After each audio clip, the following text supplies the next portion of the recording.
Yeah, it is not all together. I've got it. Okay. So, good morning, everybody. Good morning, Shilpa. Good morning, Yasmin. Good morning, Archanadi. Good Boss morning, you. Good Ranganath. morning. Good morning, everybody. Yeah. So, shall we start reading? We have to read it, Smriti says. So, one of you start reading. Shall I read? Who will read? Shall I start? Yes, please start. It is not altogether difficult.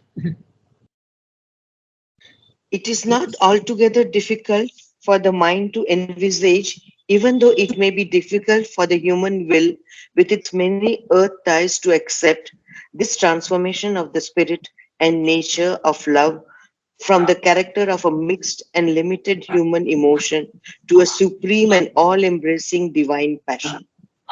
It is when we come to the works of love that a certain perplexity is likely to intervene. It is possible, as in a certain high exaggeration of the path of knowledge, to cut here also the knot of the problem, escape the difficulty of uniting the spirit of love with the crudities of the world action by avoiding it. It is open to us, withdrawing from outward life and action altogether, to live alone with our adoration of the divine in the heart's silence. It is possible too to admit not only those acts that are either in themselves an expression of love for the divine, prayer, praise, symbolic acts of worship, or subordinate activities that may be attached to these things, and partake of the Spirit, and to leave aside all else. The soul turns away to satisfy its inner longing in the absorbed or the God centered life of the saint and devotee. It is possible again to open the doors of life more largely and to spend one's love of the divine in acts of service to those around us and to the race. One can do the works of philanthropy, benevolence, and beneficence, charity and succor to man and beast and every creature, transfigure them by a kind of spiritual passion, at least bring into their merely ethical appearance the greater power of a spiritual motive.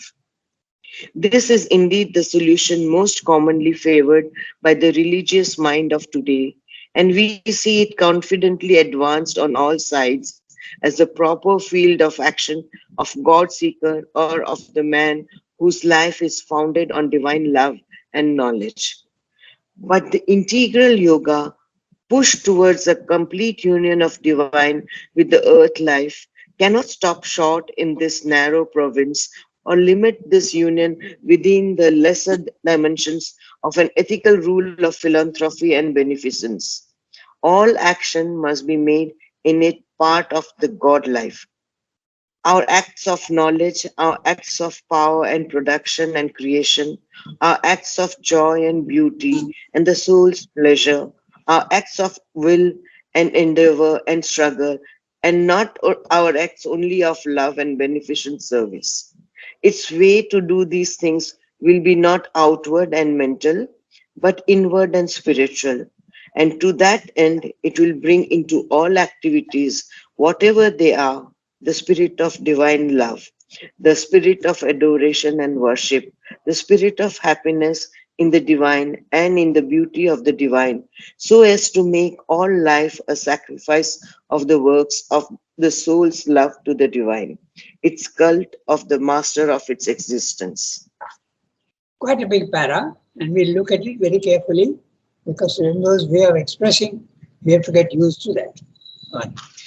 So the chapter is, as we have seen, it is the sacrifice of the ascent, okay, and the works of love. So Karma Yoga and love. This,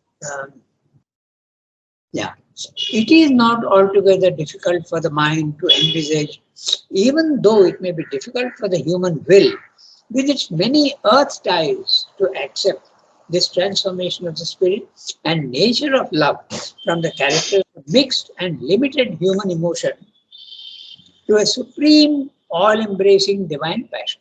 So there is a big difference between love as recommended in the Bhakti Yoga and love as normally human beings understand it. So that's what he's saying here. There is a big difference, and it's not altogether difficult for the mind. You can have a certain, but it is difficult to put into practice.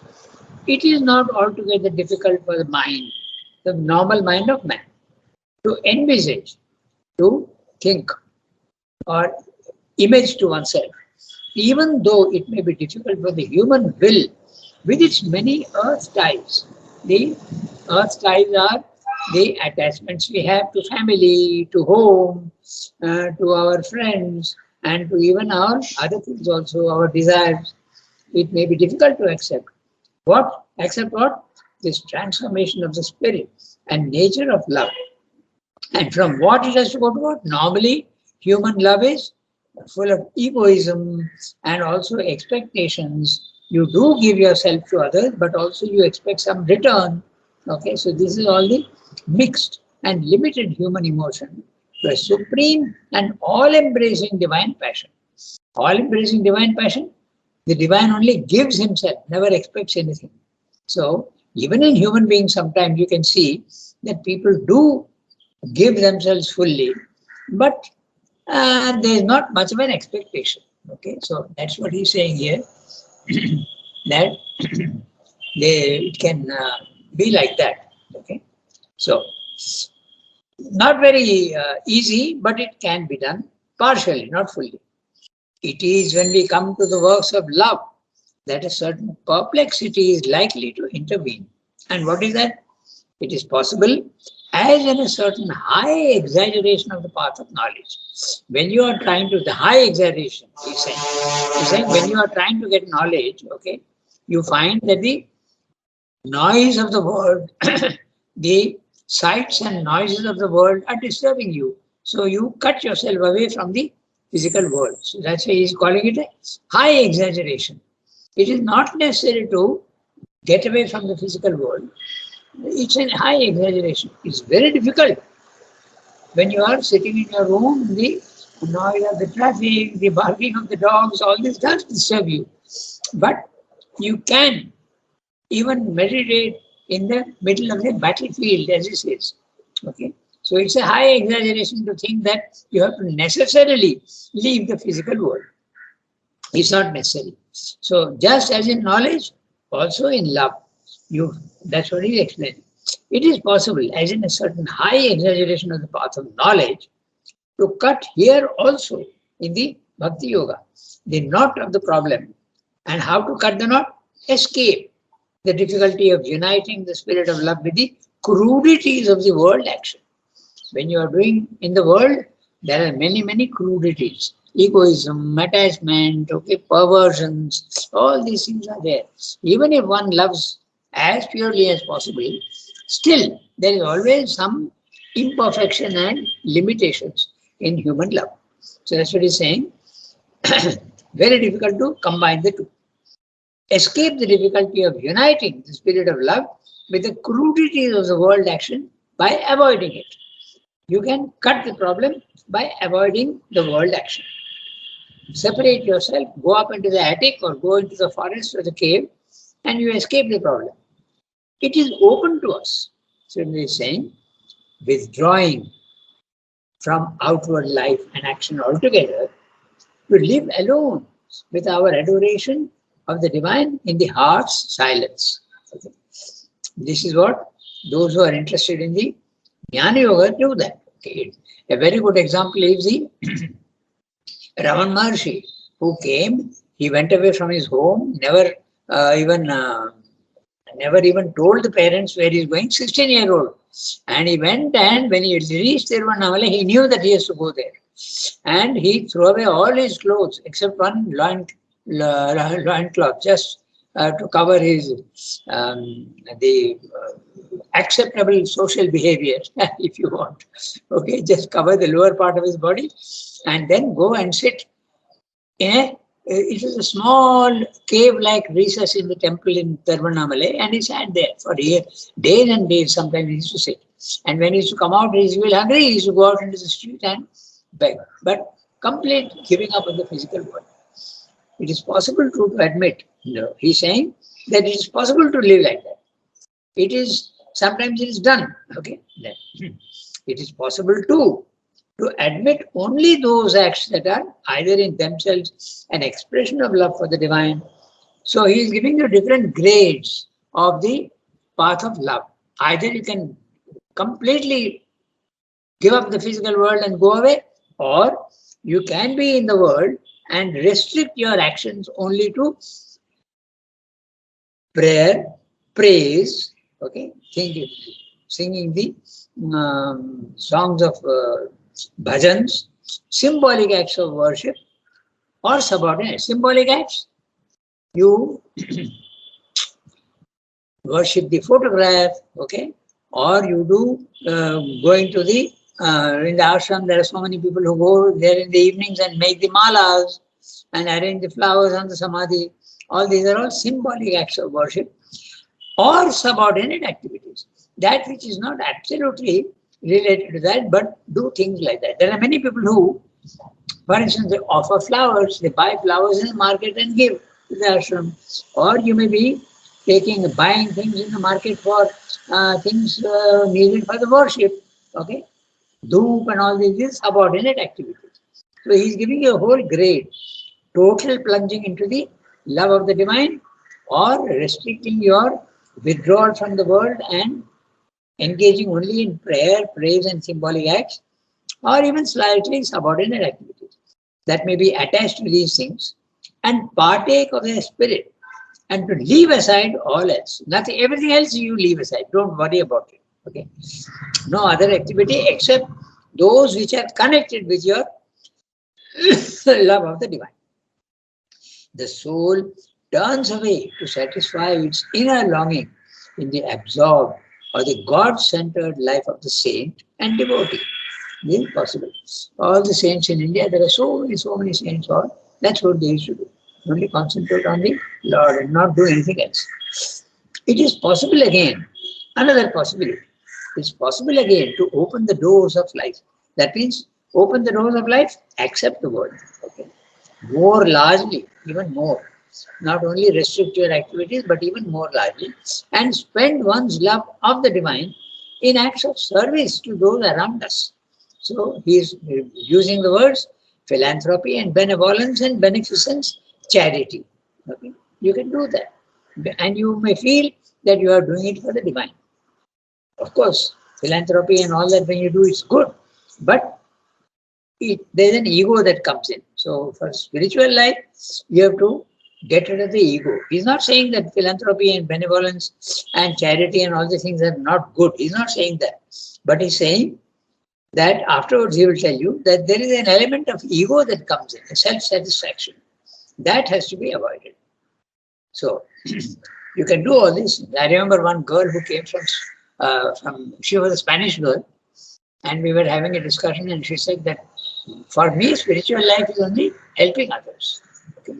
I have to go and help the poor. I have to go and help the needy. That is my life. So it's possible for people to do that. Okay? It is possible again to open the doors of life more largely and to spend one's love of the divine. You're doing it for the divine, helping others in acts of service to those around us and to the race. Long ago, when mother started coming to the playground for cinema, we had a cinema. I think none of you will remember because it was a long time ago. It was called Saint Vincent de Paul. Okay, he was a priest and he was engaging in the helping of others. And it was a very interesting movie. Mother did speak about it also afterwards. And even when there was a plague in France at that time. And plague is absolutely dangerous. You know that, no? It comes from rats. And death is almost certain at that time. But he used to go and help people and he never got affected. So this is possible. You help people. Okay. The Ramakrishna Mission also engages itself in works of charity. They also do that. Okay. And even our Sadguru also is doing that. He's feeding the poor in the villages and all that. So this is the philanthropy, benevolence, beneficence, charity, succor to man and beast also, animals. There are so many people who come and feed the street dogs. And every creature, transfigure them by a kind of spiritual passion. At least bring into their merely ethical appearance the greater power of spiritual motive. So you can do philanthropy only for your own self-satisfaction, but you can also do it as though you are doing it for the divine. That's what he mentioned. So, with a spiritual motive, possible. This is indeed the solution most commonly favored by the religious mind of today. Okay? In the West, mainly, humanitarianism is a spiritual life, which Srimad does not agree with fully, but this is the charity and humanitarianism is the spiritual life. That's what they say. Okay? Mainly in the West, it's like that. Something in India also, but this is the idea. This is indeed the solution most commonly favored by the religious mind of today, and we see it confidently advanced on all sides as a proper field of action of the God seeker or of the man whose life is founded on divine love and knowledge. He has to necessarily do works of charity. That's the idea. If you are spiritual, you have to help others. You can help others in so many different ways. So that is ignored. Now somebody is saying why we have to go beyond the humanitarianism and charity. But the integral yoga push towards a complete union with the divine, with the earth life, cannot stop short in this narrow province of humanitarianism, charity, philanthropy, okay?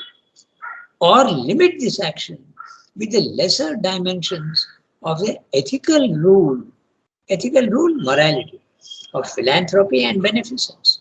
You can do that as a, without the, note the word lesser dimensions. In other words, it is not even religious. There is no religion involved. In fact, usually that's what is happening now. You do it only to help humans. There is no question of God coming into it. It's a noble act when you help others. But the religion element does not come in. That's what he means by lesser dimensions of an ethical rule of philanthropy and beneficence. All action must be made, but this is now he's talking of the integral yoga. All action must be made in it part of the God life. This sentence has to be read in this way. All action must be made in it, in what? In philanthropy and whatever you are doing, part of the God life. Our acts of knowledge, our acts of power and production and creation, our acts of joy and beauty and the soul's pleasure, our acts of will and endeavor and struggle, and not our acts only of love and beneficent service. This is a very interesting sentence because from those language we have to understand. What does it mean? He is saying our acts of knowledge. If you are a teacher or you are a teaching others, it can be not only teaching, but it can also be studying or research. Okay, our acts of knowledge, who is a researcher or who is a teacher. Our acts of power. Which is the acts of power? Those who are in the Kshatriya. Okay? The acts of knowledge is that of the Brahmin. The acts of power is the Kshatriya, the one who is an administrator, the one who is in the defense. Okay? You are in power, you are a minister at the center. And production, you are a Vaishya. Okay? So, this is what it means. We are likely to miss that's why he's including all, whether you are a Brahmin, whether you are a Kshatriya, whether you are a Vaishya or a Shudra. Okay? It is always, you have to do it for God, not for humanity. Made in it part of God life. Our acts of knowledge, Brahmin. Our acts of power, Kshatriya. Production and creation is the Vaishya, who is producing, the industrialist, the one who is um, uh, all the activities of the Vaishya. Okay? Our acts of joy and beauty, the artist, okay? The acts of joy and beauty and the soul's pleasure, our acts of will and endeavor and struggle, okay? And not our acts only of love and beneficence. The last one, the Shudra, okay, is saying endeavor and struggle, okay? That could indicate, because he is indicated in others, so you can interpret the acts of will and endeavor and struggle as the that are those are the Shudras. So that's saying whatever you are in life, all can be done for God, and not our acts only of love and beneficent service. Its way to do these things will be not outward and mental, but inward and spiritual. And to that end, it will bring into all activities. That's why he has told you all the four categories. The Brahman, the Kshatriya, the Vaishya, and the Shudra. Whatever they are, the spirit of divine love, the spirit of adoration and worship, the spirit of happiness in the divine and in the beauty of the divine, so as to make all life a sacrifice of the works of the soul's love to the divine, its cult of the master of its existence. You do that for the divine at the highest level. Okay, it's very interesting. And now he comes back to the Gita. So also a very interesting para. Let's read that. It is possible to sow to turn life. I didn't say good morning to Tarika. She has come and she is quite familiar with the Gita. Yeah, you're familiar with the Gita. So you read that. He's going to refer to the Gita now. It is possible. Tarika, read. I cannot read today because I don't have text with me. Okay. Then anybody else can. I'm joining the garden. I don't have the book. Okay. Archanati, you have got the text? Yes, Ranganath. Okay. Then you read? One. Yeah.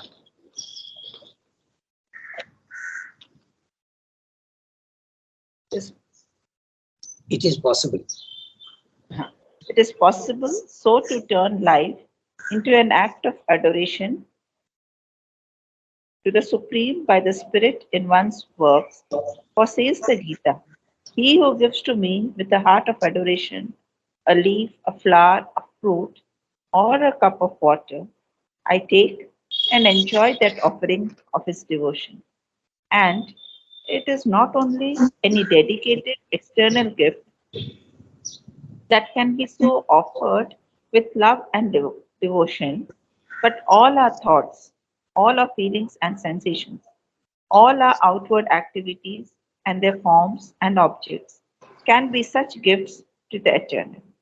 It is true that the special act or form of action has its importance, even a great importance, but it is the spirit in the act that is the essential factor, the spirit of which it is the symbol or materialized expression gives it its whole value and justifying significance.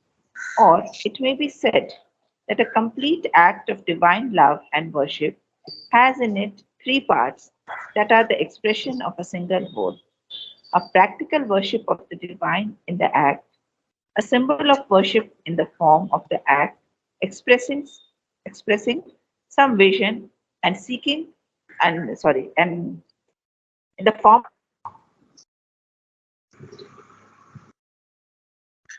Read of it again. adoration and longing for oneness or feeling of oneness in the heart and soul and spirit.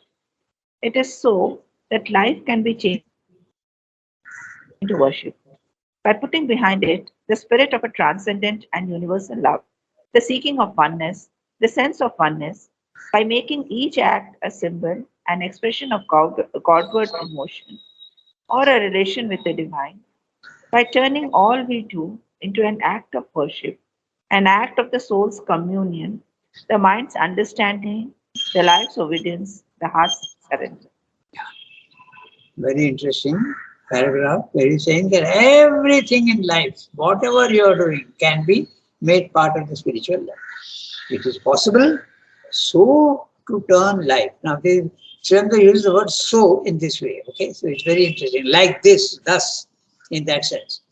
It is possible like this, in this manner, to turn life into an act of adoration to the Supreme by the spirit in one's works. Not the work itself, but the spirit in which you are doing. Okay, so that's the interesting part. For, says the Gita, he who gives to me with a heart of adoration, a leaf, a flower, a fruit, or a cup of water, I take and enjoy that offering of his devotion. So, Gita's patram, pushpam, phalam, toyam. Whatever you can give, a cup of water, whatever you give to the divine, I take whatever is given to me, the simplest of things, and enjoy that offering of his devotion. In India, a leaf, okay, the bilva leaf is often used to worship Shiva, okay, and a flower in the ashram is very common to give flowers to mother, okay, a fruit, you give fruit, or a cup of water even.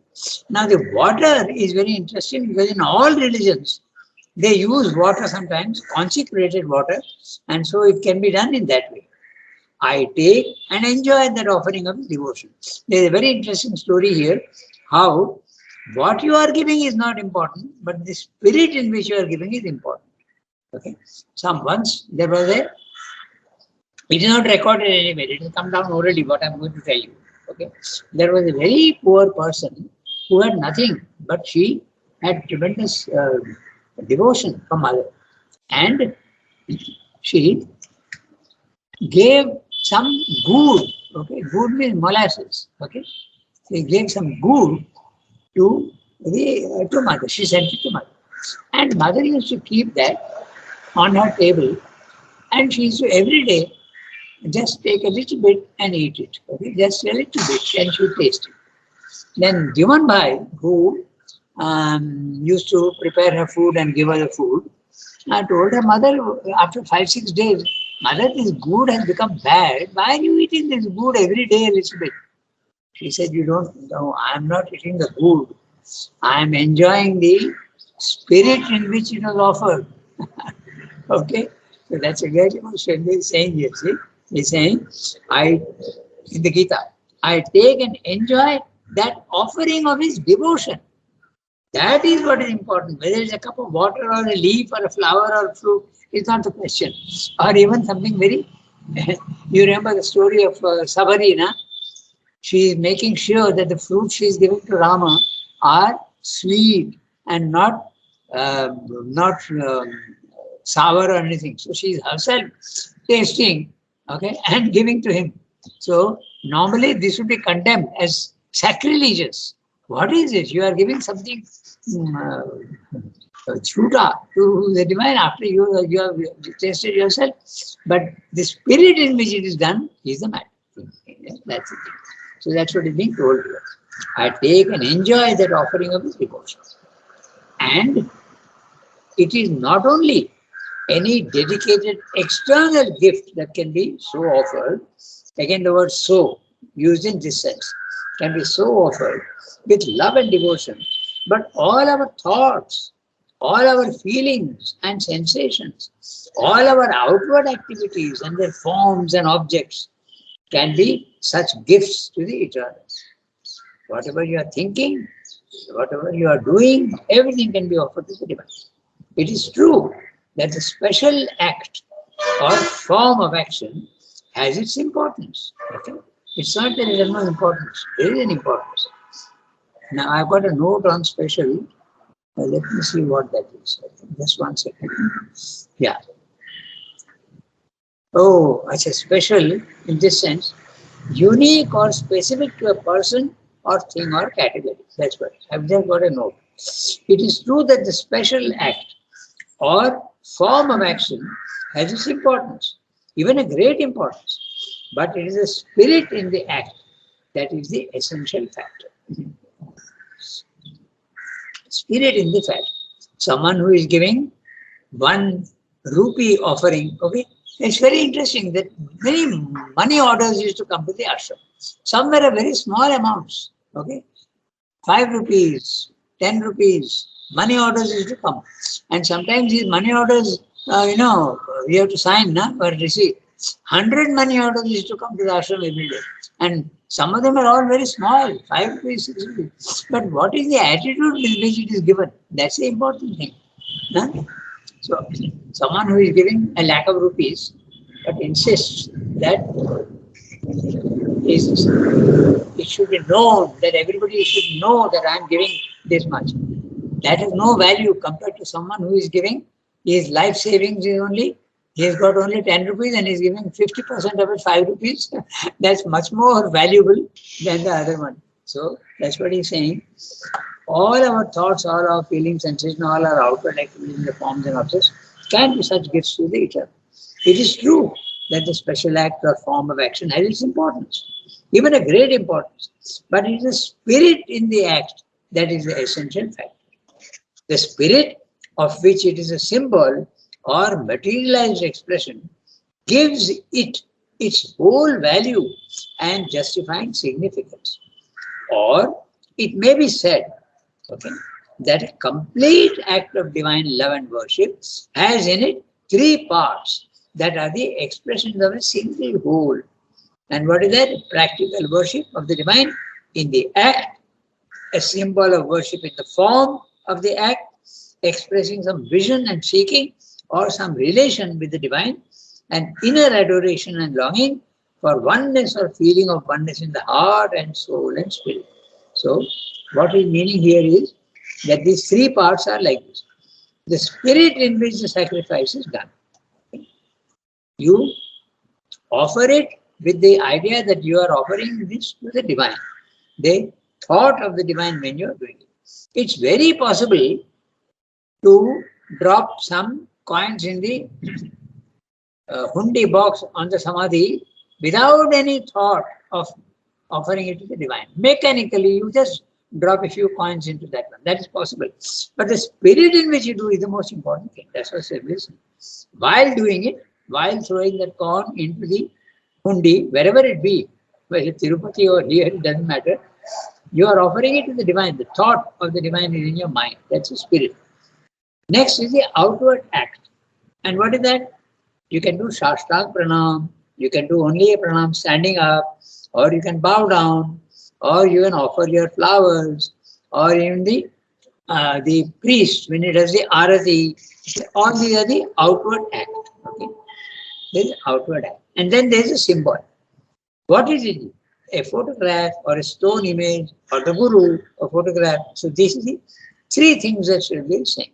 Okay? So then it becomes complete. That's what he's saying. Or it may be said that a complete act of divine love and worship has in 3 parts that are the expression of a single whole. So it becomes fully when you have all these 3. Even Sriramdo, he had, I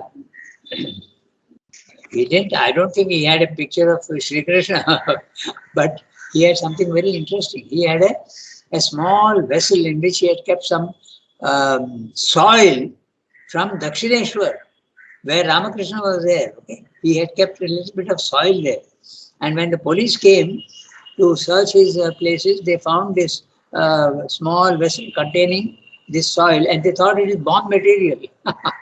So, and Sri says that is more powerful than any bomb material. So that's the interesting part of it. So even Sri had that. The outer act he had done. Okay. So normally you wouldn't think that Sri would have done that, but he did that. Okay. Or it may be said that a complete act of divine love and worship in 3 parts. Okay, clear. So, I need your adoration and longing for oneness or feeling of oneness in the heart and soul and spirit.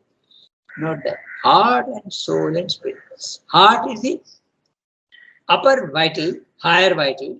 The soul is your psychic being and the spirit is the transcendental. So at all the levels, it must be your aspiration must reach all the 3 levels. It is so that life can be changed into worship by putting behind it the spirit of a transcendent and universal love, the seeking of oneness, the sense of oneness. By making each act a symbol, an expression of Godward emotion or a relation with the divine, by turning all we do into an act of worship, an act of the soul's communion, the mind's understanding, the life's obedience, and the heart's surrender. Now just see this phrase. The mind's understanding, the knowledge aspect, the mind, the life's obedience, the vital, and the heart's surrender. So again, Jnana Yoga, Bhakti Yoga, and Karma Yoga. Life's obedience, Karma Yoga. Heart surrender, Bhakti Yoga. Mind's understanding, Jnana Yoga. It's very interesting because once Udar asked mother, tell me how to do this yoga. Okay. So mother told him something very interesting, and he has written about this somewhere. He said, mother told me, whatever you do, just remember me. That's all. Just remember me and offer. Remember and offer. Remember and offer. This is the mantra. Remember the divine and offer. So very often in this. Remember and offer. So she told him, when you are eating, for instance, you know that, not the whole family, Udar, Mona and Gauri, they used to go and eat upstairs, okay, along with Dada, Pranabda and mother. They used to have lunch together. Anyway, so mother told him, when you are eating, think that you are offering the food to me, and then you eat the food, and you will see something very interesting, she said. Even the food will taste better, she said, if you do that. So that is what has to be done.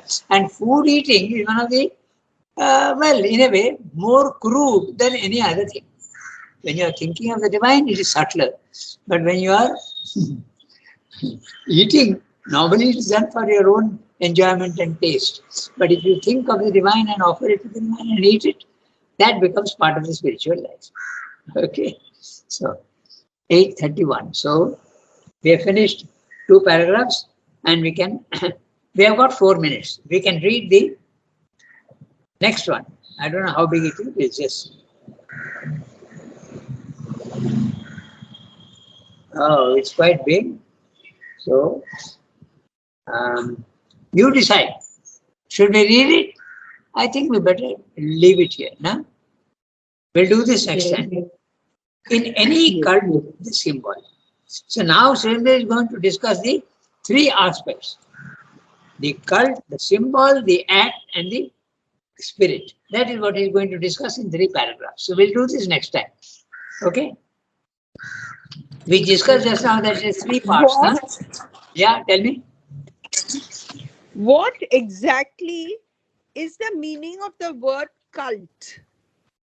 Cult. Because he mentions it's cult of the master of its existence. In the last para, Okay. the last line, Ah. it's cult of the master of its existence. Okay. The last line. Yeah, the last line.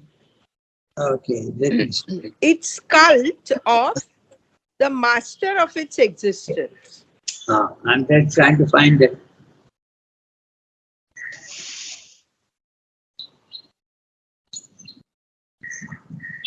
So, it's cult.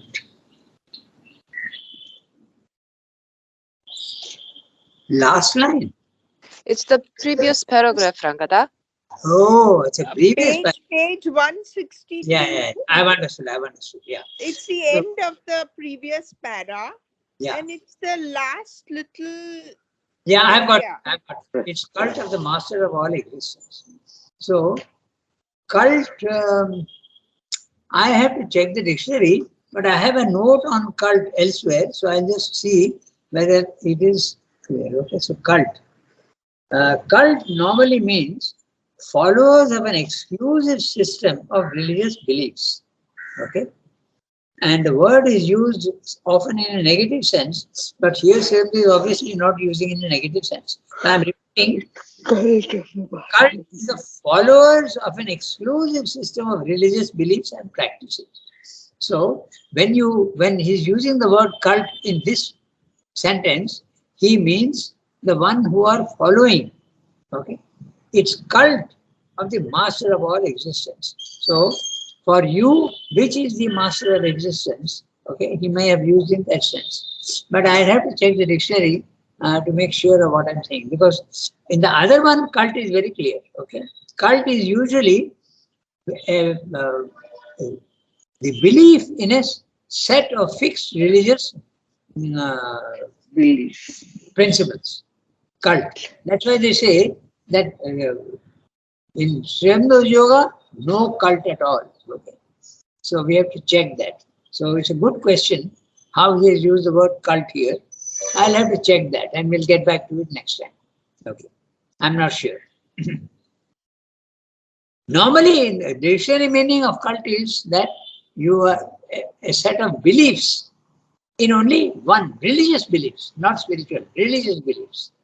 Cult. It is used usually in a negative way. Okay. You exclude all the others and you plunge yourself into only one set of beliefs. That's a cult.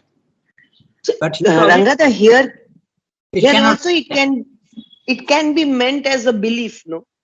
Any belief. The belief of the master of its existence. Yes, I think you are right. But I'd have to check, because normally the word cult is used, I told you, in a negative sense. Different connotation, yes. Yeah, but I think what you're saying is quite a good explanation. It's belief of the master of all existence. Master of this existence. Could be that. Yes. Because a cult is a belief, but in fixed religious terms.